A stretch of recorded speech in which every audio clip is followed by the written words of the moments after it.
Oh man, milestone mania, a couple of crazy finishes. Man, one team's luck just about ran out for now.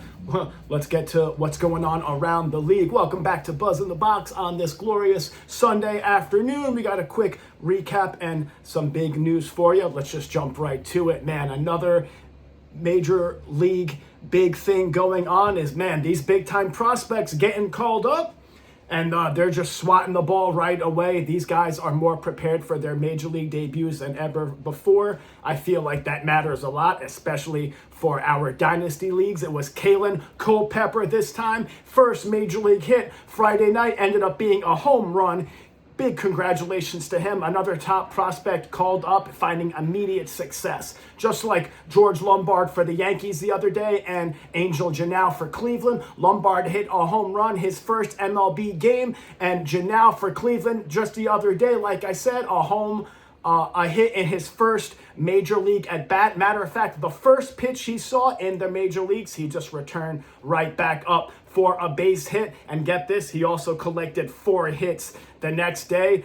Wow, 5 hits in your first 2 major league games. I think anybody will take that. So, man, Culpepper, Janau, and Lombard, 3 guys just this week making an immediate impact for their new big league clubs, and hopefully also, if you play your cards right, for your dynasty team as well. So really exciting times for these young guys in the major leagues right now. We love nothing more than that here. Let's keep it going. A huge congratulations to Max Scherzer reaching an epic milestone, passing Walter Johnson for 10th all-time on the major league strikeouts list. He was there for quite a while.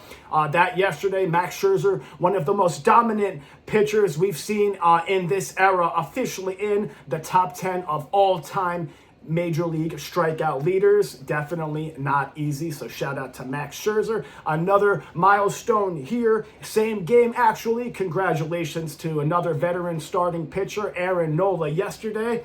He became officially joining Steve Carlton as the only 2 Phillies franchise players to achieve 2,000 strikeouts for the franchise. That it is, and that club goes back a ways. So some good starting pitching there. So that's very impressive for the veteran Nola, who had 8 strikeouts in his 5 innings of work. The Phillies would lose, however, in that game to the Toronto Blue Jays, 7-5 in 11 innings yesterday. The Dodgers narrowly escaped their 8th loss in a row, beating the D-backs yesterday in 10 innings. Edwin Diaz, man, I think decline alert is officially on. He did pick up the win, but I think we are officially putting him on decline alert. I think that's going to make Edwin Diaz today's Buzzkill, the player that has just not been at their best recently. Sometimes we have to have one, and unfortunately in some of our lives, we all know one. Some small sample size this year for Diaz, of course, but it's been pretty ugly. He has 6 walks in 10 innings. The strikeouts are still there, so that's something to take away fantasy-wise with 15. But so far, a lot of those have come after he's gotten pretty tagged in some of these games, to say the least. 3 blown saves for him as well. Man, that's a lot, especially for him. Something to the tune of 11 earned runs his last 5 innings pitched. That's not going to get it done at any level for any team, IRL or fantasy or otherwise, that's for sure. He's also allowed 3 home runs in that span, bringing his ERA to above 10. His whip is at 2.50. Man, that's awful. It's hard to make it worse than that. I know small sample size, but if this is a sign, man, it's not going to be good. His fastball's been topping out at 96 this year. That's not bad, but it's definitely way down for his career, at least 2 miles per hour down the normal. But, factor in a bunch of injuries. He's 32 years old. Probably a year or 2 younger than most people would probably guess, I would say, at this point in his career. But definitely keeping an eye on that. These are human beings. At the end of the day, it is part of the game. We try to keep it positive, keep it professional, but never want to sugarcoat anything at the same time, as I say.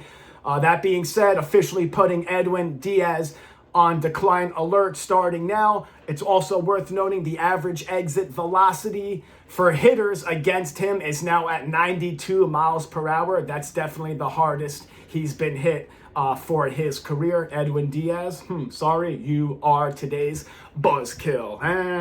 Sorry, got to do it. All right, quick show today. Last licks now for today's quick update as we get to our Mets moment. The offense was looking really good after cutting loose and a lot of the pressure off after the trade deadline starting for them. But man, it looks like their luck ran out yesterday against the Pirates.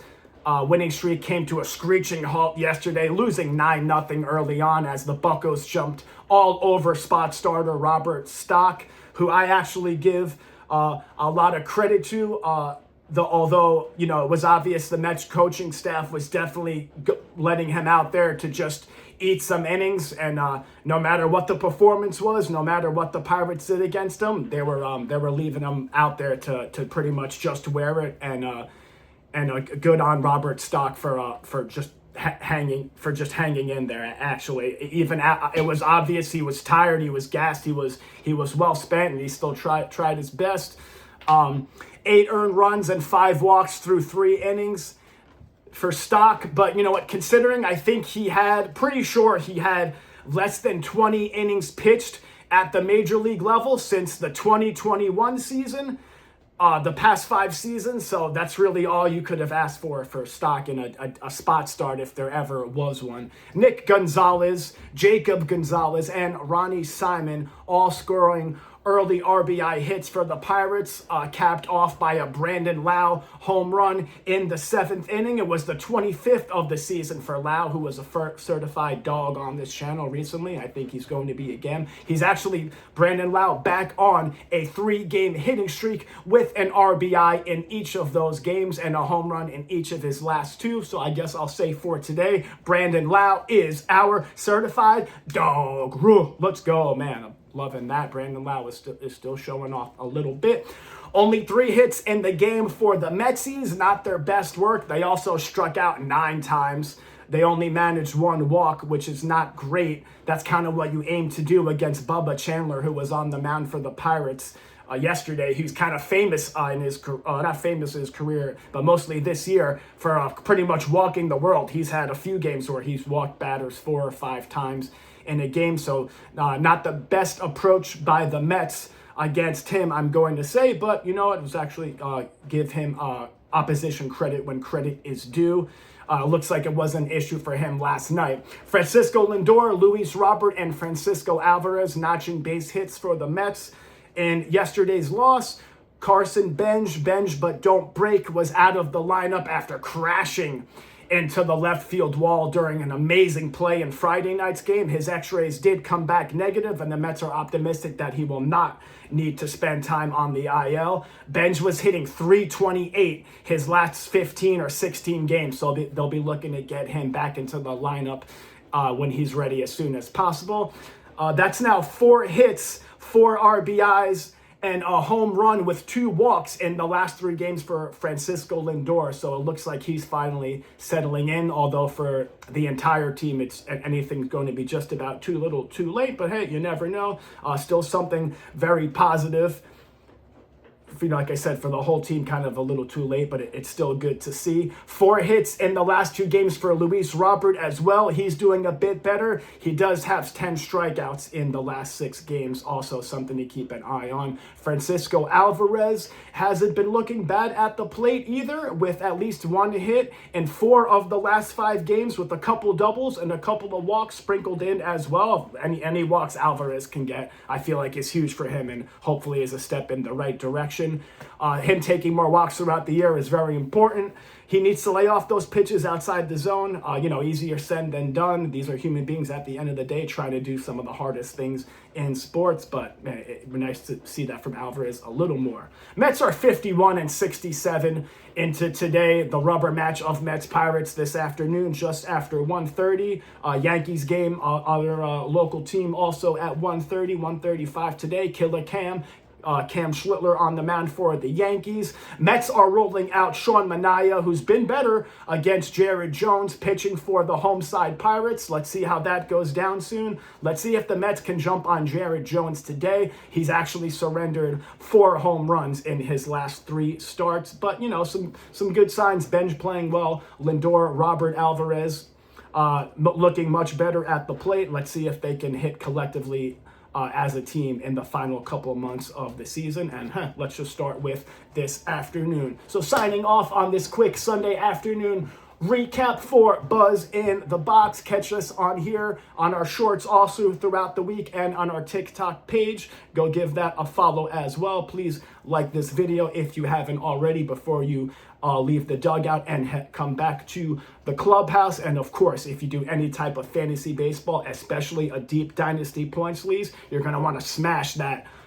You're going to want to hit a perfect smash on that subscribe button and send it into deep center field over the batter's eye, because we're trying to give you a leg up in your dynasty leagues as well. Not just MLB news injuries, but also a lot of prospect talk. Thanks again for joining us. We're going to see you very soon on our next upcoming collaboration on TikTok Live, and just keeping you up to date in the baseball and fantasy world. Also, for Buzz in the Box, I'm Mauro Bizzario. Let's go Mets. And of course, we'll catch you next time.